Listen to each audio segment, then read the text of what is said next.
Bismillahirrahmanirrahim. Assalamualaikum warahmatullahi wabarakatuh.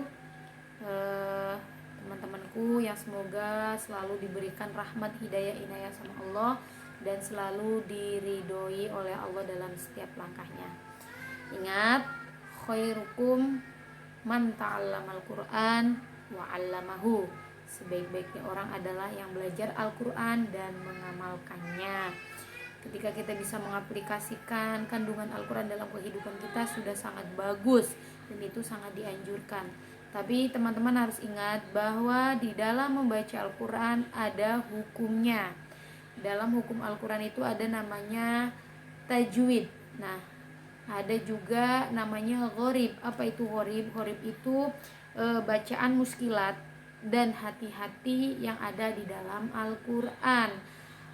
Yang harus kita baca dan harus seperti apa cara membacanya. Nah, itu kita harus mempelajarinya dan harus tahu. Karena apa? Salahnya orang belajar Al-Quran itu masih dapat pahala. Keutamaan-keutamaan dalam Al-Quran itu banyak. Mendengarkannya dapat pahala 1, membacanya dapat pahala 10. Belajarnya, salahnya dalam belajar Al-Quran itu tetap dapat pahala. Begitu saya mengajak teman-teman, walaupun sudah mahir, walaupun sudah lancar, untuk tidak bosan selalu belajar Al-Quran, mengamalkannya, membacanya, dan mengaplikasikannya dalam kehidupan sehari-hari.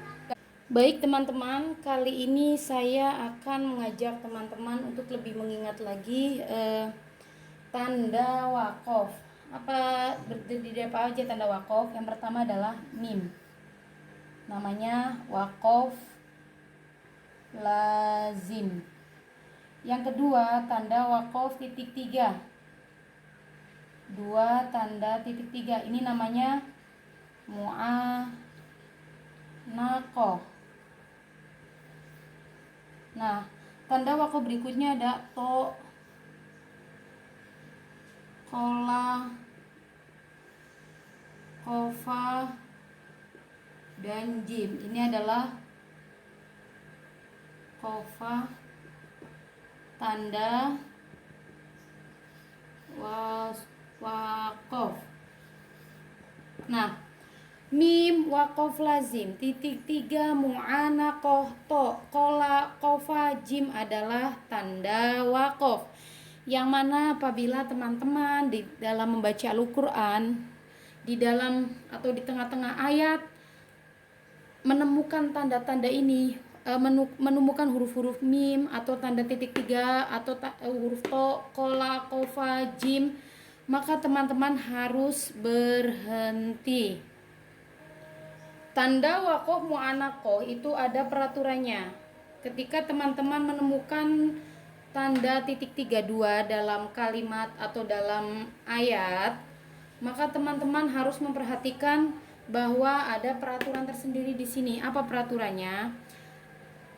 Tanda waqaf titik mu'anaqah itu hanya boleh berhenti di salah satu titik, tidak boleh berhenti di dua-duanya.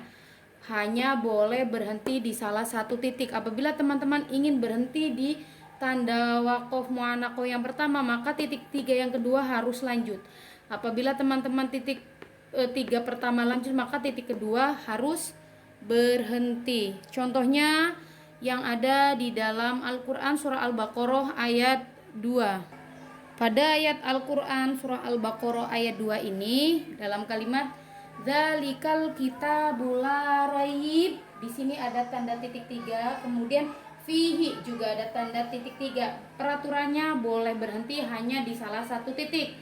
Misalkan teman-teman akan berhenti di titik yang pertama, contohnya dzalikal kitabul la raib, boleh di sini berhenti. Tapi kalimat fihinya harus dilanjutkan dengan kalimat sesudahnya.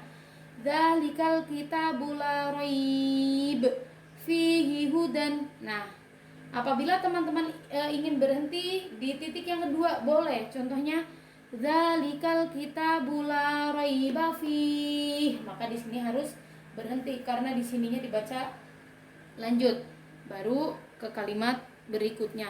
Itu adalah tanda-tanda waqaf yang ada di dalam Al-Quran.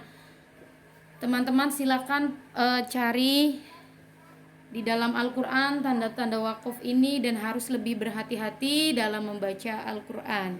Nah, itu adalah tanda-tanda wakaf di dalam Al-Quran yang mana kita harus lebih hati-hati lagi dalam membaca Al-Quran dan harus memperhatikan yang menjadi tanda-tanda wakaf. Cukup sekian untuk hari ini. Terima kasih teman-teman. Assalamualaikum warahmatullahi wabarakatuh.